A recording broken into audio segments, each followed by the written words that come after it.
You are Locked On Sooners, your daily podcast on the Oklahoma Sooners. Part of the Locked On Podcast Network, your team every day. Facebook and Twitter, maybe that's the other one. Just let us know. You got a question, we would love to answer it for you over there. So are the Sooners a dark horse? I mean, they're going to be a team that, I mean, if you look at most SEC power rankings, way too early power rankings, they're not very highly thought of. I mean, this is a team that's coming in at 14, 15, 13. You're not going to see them as a top 10 SEC team. You're not going to see them as a top 25 team in any measure, whether it's the AP, the USA Today Coaches Poll, your grandma's top 25. Oklahoma will not be considered one of the top 25 teams in college football going into 2025. At the same time, listen, all that matters is where you finish at the end of the season. If you finish in the playoff hunt and you're at one of the top 12 or the teams that get selected for the 12-team playoff, that's all that matters. I don't care where you start. I don't care if you're, the number 134 team in the nation. You go win your football games, you're going to be a top 25 team. You win 10 games with Oklahoma's schedule, you're going to be a playoff team. But over at CBS Sports, they consider Oklahoma a dark horse for the season, which is kind of an odd place for Oklahoma to be because you're Oklahoma. You're a blue blood program. So being considered in this light is interesting, but I think there's several really good points made here. Cameron Salerno from CBS Sports said, "I hate to label a program that's reached the college football playoff multiple times in the previous format a dark horse, but after going 6-7 in 2024, Oklahoma's 3-year record coach Brent Venables is 22-17. The Sooners have mostly fallen out of the SEC spotlight, but with 2025 as a must-win season for Venables and company, they went out and landed one of the best transfer quarterbacks in the cycle, Washington State's John Mateer. The offense is going to be the key here. The defense is going to be good.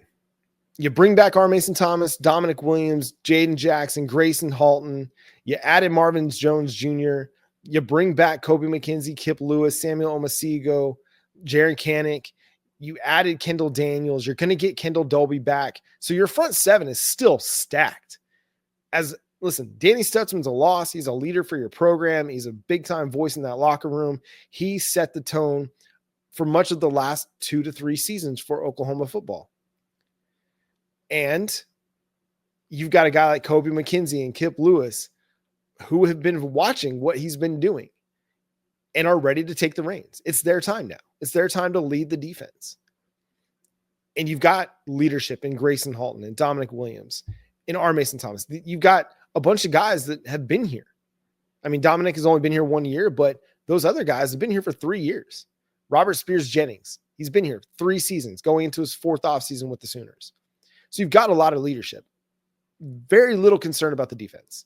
Got to find an answer at cornerback, improve your pass coverage, because that game against Garrett Nussmeier, I think it opened a lot of eyes as to what the potential weaknesses for this team can be, even moving forward. Front seven, you're good to go. Safety, you're good to go. Cornerback, got some questions, but I think they've got some talent to work with that they can continue to develop and get better. But it's on the offense, man. It's all on the offense. And that is a weird place to be, because actually it used to be all on the offense because the defense couldn't hold up their end of the bargain. During the Lincoln Riley era, you got great offensive play, and you're sitting there thinking it's all on the offense. The offense has got to come through. They've got to score every single drive because the defense isn't going to hold up. Well, now the defense is holding up. But how good this team is in 2025 is all on the offense. And not because the defense can't hold up their end of the bargain, but because this team needs a functional offense to play complementary football with. And I think they're going to have it. I think they're going to have a team that's really good, a team that's able to compete, a team and an offense that's able to go put points on the board and be productive, hold the ball, play good defense, and play complementary football. But you got to see it. Seeing is believing. But when you add a guy like John Mateer, who had 44 total touchdowns in 2024, yes, albeit against some also-rans of college football, and you're not playing SEC teams every single week, but there's just something about the dude that I think is going to be productive. Now, will he have 44 total touchdowns for the Sooners? Probably not. But if he can even get 35 total touchdowns, 30 total touchdowns after what we saw in 2024, dude, 30 total touchdowns is a good year. And with Oklahoma's defense, that should be more than enough from your quarterback, especially if you get your run game going with much better success throughout the season and you're not relying on your quarterback to play superhero football in order to win you football games.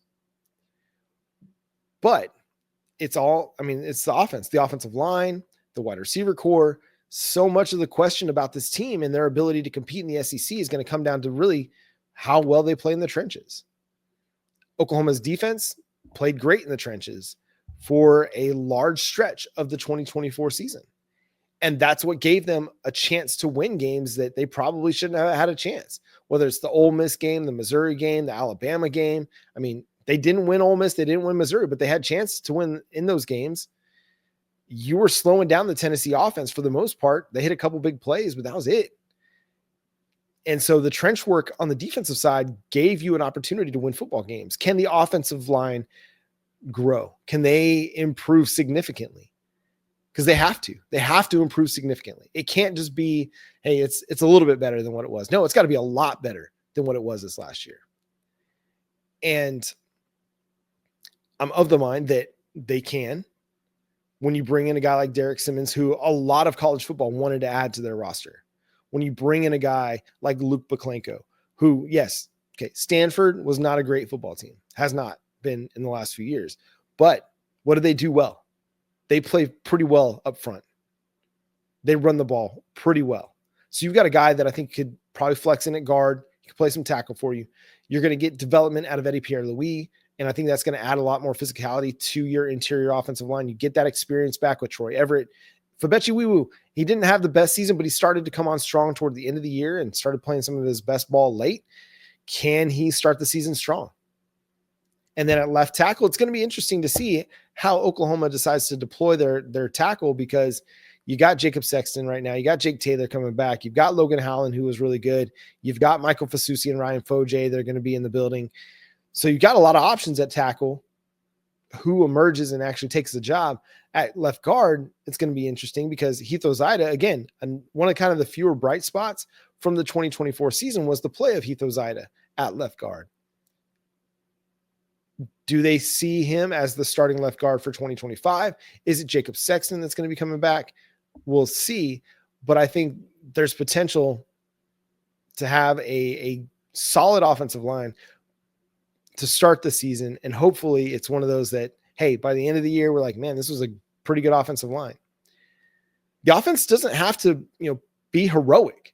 It doesn't have to be 2018 Kyler, 2019 Jalen Hurts, 2017 Baker Mayfield. It doesn't have to be that elite.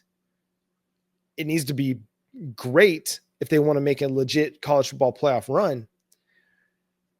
At the same time, with the defense that I think Oklahoma's going to have, it just has to be good. Oklahoma's offense in 2024 was bad. So if they flip the switch and they're just good, then that gives them a chance to actually go make some noise in 2025. Who's in need of a bounce back season for Oklahoma? Let's discuss coming up next here on Locked On Sooners.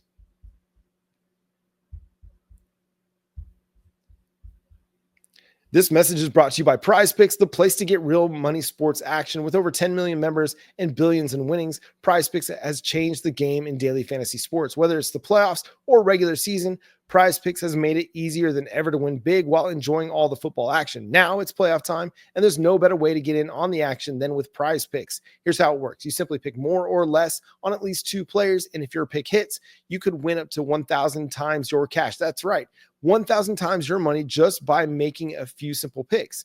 For me, I'm all about the hot takes this season. This week on Prizepicks, I'm looking at Lamar Jackson for more than 250 passing yards and Travis Kelce for more than 70 receiving yards. It's fun to predict and easy to play. Plus, with Prizepicks Flex Play, you can still double your money even if one of your picks doesn't hit. And with the app, you can get your winnings fast, sometimes in as little as 15 minutes. Ready to run your game this football season? Download the app today and use code LOCKEDONCollege to get $50 instantly after you play your first $5 lineup. That's right, $50 just for playing. Don't wait. Take your game to the next level with Prizepicks. Prizepicks, run your game.